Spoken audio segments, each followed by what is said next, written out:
Agonizing and sometimes debilitating back pain can be experienced by people with contained herniated discs, commonly referred to as a thrown-out back or pinched nerve. This injury can be accompanied by intense pain in and around the affected disc, as well as in the surrounding areas of the lower back and in the legs. Nucleoplasty disc decompression is the newest FDA-cleared method for treating contained herniated discs.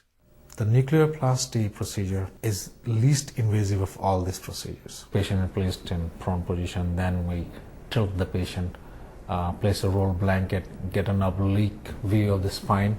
Of course, we drape the patient and keep everything sterile and aseptic. Use a metal marker to locate the site where the cannula will be entering the skin.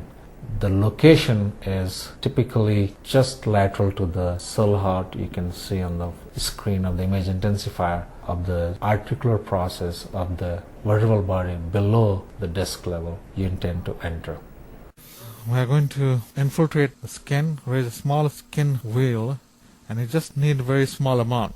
This is a Crawford needle, and I'm going to give it a bend here. It helps to direct the wand in the most posterior portion of the disc. Now then I'm going to take a picture just to see what our location is. And I want to direct the wand right at the spot. I want to locate the spot where I want to enter again. Now we have to redirect the needle frequently to make sure that it doesn't go too far medial. Now this time it's going more medial, so I'm going to redirect it laterally, just lateral to the superior articular process. I want to make contact with the lateral aspect of the superior articular process. On this sawbone model, we can see the correct approach of entering the disc. We advance the needle to touch this surface here, right here. The bevel actually is facing medially. If we turn the bevel laterally, it will easily slip off this articular process. So if you stay close to this articular process and if you slide it slowly, you can enter the disc. Now if you're having problem and patient complains of electric shock type of sensation going down the leg, then you turn the bevel medially and you will be away from the nerve root. Then you can advance this down, and as soon as you touch the annulus, you can feel that typical feeling of the needle tip touching something rubbery, bouncing back. If this was nerve root, patient will tell you right away. At this point, you can safely advance the needle further and enter the disc space. The needle we use for this procedure is the Crawford type of needle. This needle has a very special bevel. It's not very sharp. If you look at the bevel here, you can see the angle, the way the bevel is slanted, is less of a slant than the regular needle. If it ever comes in contact with the nerve, there's less likely that it will penetrate the tissue of the nerve and just brush and slide off the nerve. We are looking for something which will help us prevent any kind of injury to the nerve, because as you see, when you're approaching the disc, nerve is sitting right here, and quite often you can hit the nerve. Precautions you can take to avoid hitting the nerve. One of them is that stay close to the superior articular process. As long as you hug the superior articular process, you will miss that nerve. We ask the patient to tell us if he feels any kind of sensation in his leg on the left side. And by moving this, if you don't feel any sensation, if the patient does not report any sensation, then you know you're in good shape. So now we have made the patient more from oblique position. Now he's completely prone.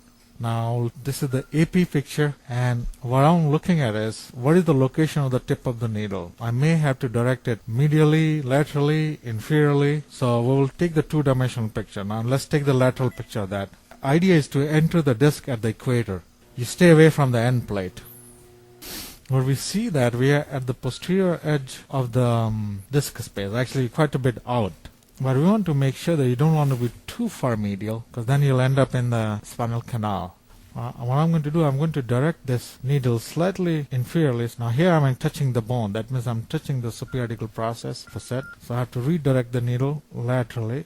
And what I want to do is to direct this inferiorly so that we enter the disc space at the equator.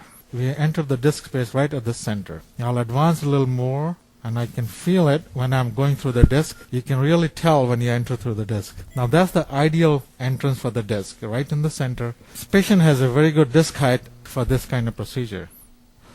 Now we're going to do the both AP and lateral. You can see that this is spinous process, and this is the medial border of the pedicle here, and this is the lamina, medial border of the lamina. We want to position the tip of the needle right at the medial border of the pedicle. in AP projection. The reason for that is that anatomically, that's where you expect the junction of the annulus and the nucleus. Because you cannot see that, so you have to go by the bony landmark. Then the next, we will do the lateral projection. So this picture shows that we are quite a bit posterior, where we want to be. My aim when I'm placing the needle is to make sure that as much as I can be in the posterior portion of the disc. Okay, this is the spine wand manufactured by ArthroCare.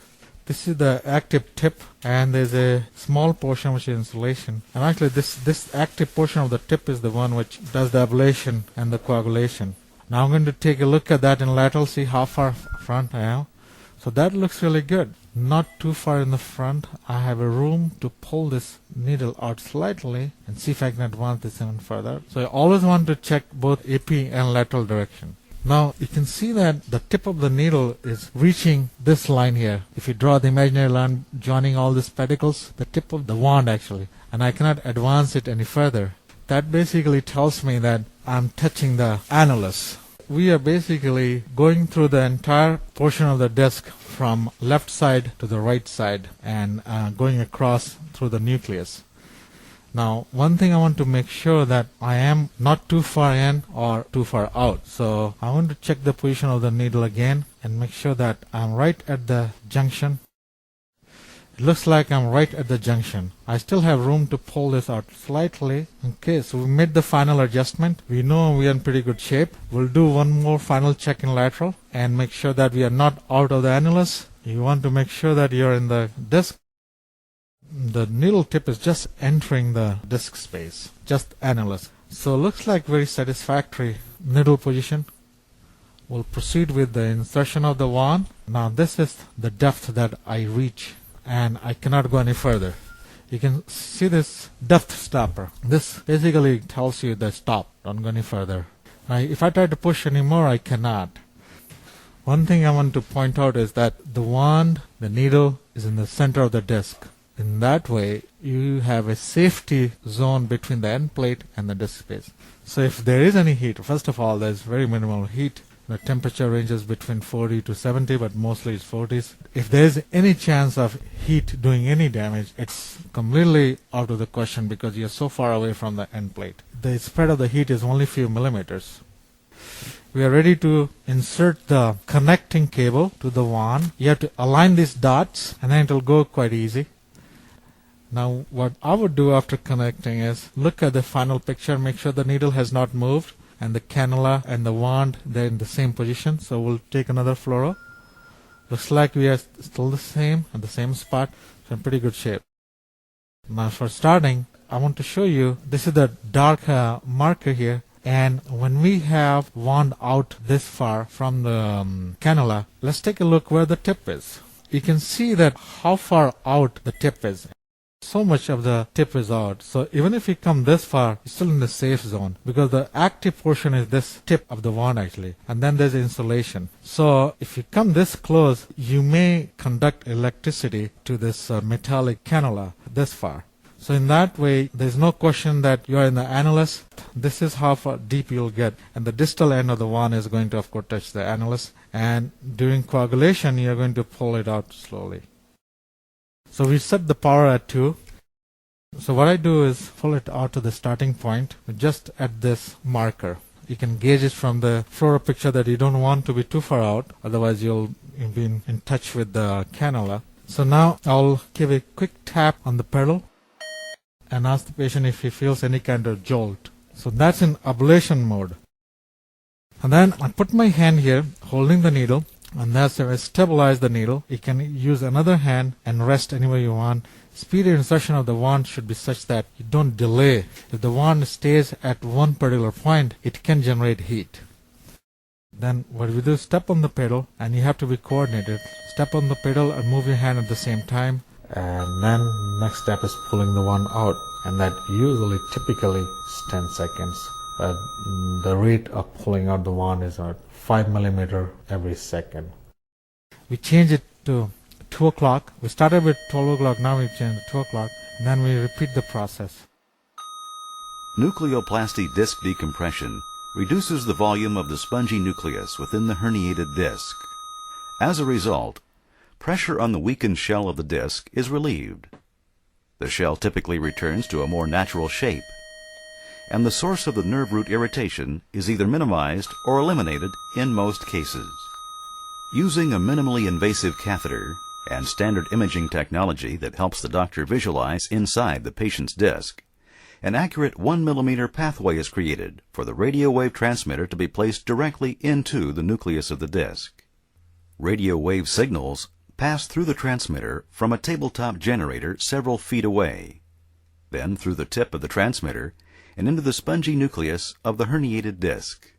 The radio waves produce a low-temperature ionized gas that breaks up molecular bonds in the spongy tissue, thereby dissolving volume without burning or otherwise damaging surrounding tissues or organs. So after completion of that procedure, what I do, I push the cannula a little further in, so make sure that there's no dot that's in. And I instill an antibiotic solution. Usually it's 2 milligrams of ANSEF. I dilute that with mixture of contrast and a little bit of Marcaine. Just want to instill about quarter cc to half a cc. And then what you do is clean this and put a Band-Aid. See, the wound is very tiny. It's just a puncture wound.